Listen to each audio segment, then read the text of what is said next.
നമുക്ക് നോക്കാണ്ടെന്നുള്ളതാണ് നമ്മൾ പോകുന്നത്.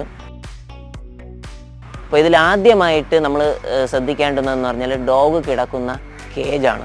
അവരുടെ ആ കേജ് എന്ന് പറയുമ്പോൾ പ്രധാനപ്പെട്ടൊരു ഘടകമാണ്. അതായത് എയർ സർക്കുലേഷൻ ഉള്ള ഒരു കേജ് ആയിരിക്കണം എന്നുള്ളതാണ് ഒന്നാമത്തെ ഒരു കാര്യം. അതുപോലെ തന്നെയാണ് അത് നല്ലൊരു സ്പേസ് അത്യാവശ്യം, അതായത് ഓരോ ബ്രീഡിന് അനുസരിച്ചിട്ടുള്ള ഒരു സ്പേസ് ശരിക്കും പറഞ്ഞാൽ നമുക്ക് വേണമെന്നുള്ളതാണ് പ്രധാനപ്പെട്ട ഒരു കാര്യം. അതുപോലെ തന്നെയാണ് നമ്മുടെ ഡോഗ് കിടക്കുന്ന കേജ് പറ്റുമെങ്കിൽ നല്ല തണലുള്ള സ്ഥലത്ത് ചെയ്യുന്നതാണ് ഏറ്റവും നല്ലത്. നമുക്ക് നല്ല ചെടികളോ അല്ലെങ്കിൽ മരങ്ങളോ അല്ലെങ്കിൽ വള്ളിച്ചെടികളെന്ന് പറയുമ്പോൾ നമുക്ക് പൂക്കളുള്ളതൊക്കെ ആണെങ്കിൽ കാണാൻ നല്ല ഭംഗിയായിരിക്കും. അതുപോലെ തന്നെ അവർക്ക് നല്ലൊരു തണലും കിട്ടും. അപ്പോൾ അവരുടെ ആ ഒരു കേജ് എന്ന് പറയുന്നത് ഒരു പ്രധാനപ്പെട്ട ഒരു